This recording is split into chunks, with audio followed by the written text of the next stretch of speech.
করে গুরুতর অসুস্থ হয়ে কলকাতার একটি বেসরকারি হাসপাতালে ভর্তি হয়েছেন কোটি কোটি ভক্তের প্রিয় মহাগুরু মিঠুন চক্রবর্তী।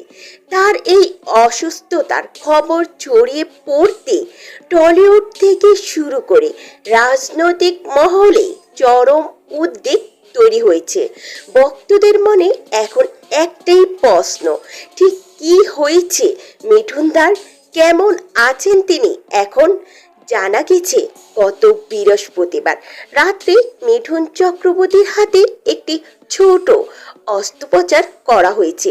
পুরনো চোটের কারণে একটি মেটাল প্লেট সরানোর জন্যই এই পরিকল্পিত সার্জারি করা হয়।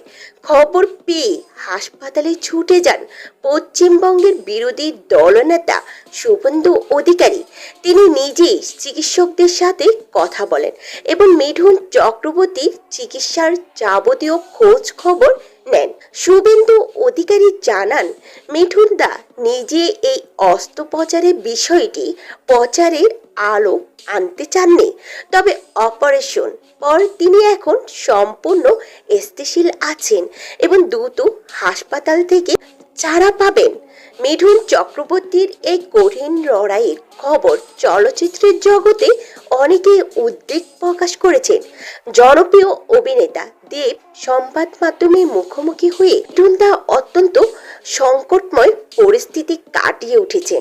দেব সমস্ত ভক্ত ও দেশবাসীর উদ্দেশ্যে আকুল আবেদন জানিয়েছেন সবাই যেন মিঠুনদার জন্য বেশি বেশি করে প্রার্থনা করেন, যাতে তিনি দ্রুত সুস্থ হয়ে সবার মাঝে ফিরে আসতে পারেন। বর্তমানে চিকিৎসকদের কড়া নজরদারিতে আছেন আমাদের সবার প্রিয় মিঠুনদা।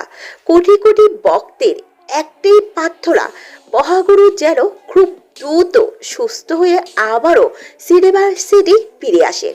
তো ভিউয়ার্স, মিঠুনদার দ্রুত আরোগ্য কামনা করে কমেন্ট বক্সে আপনার মতামতটি জানান।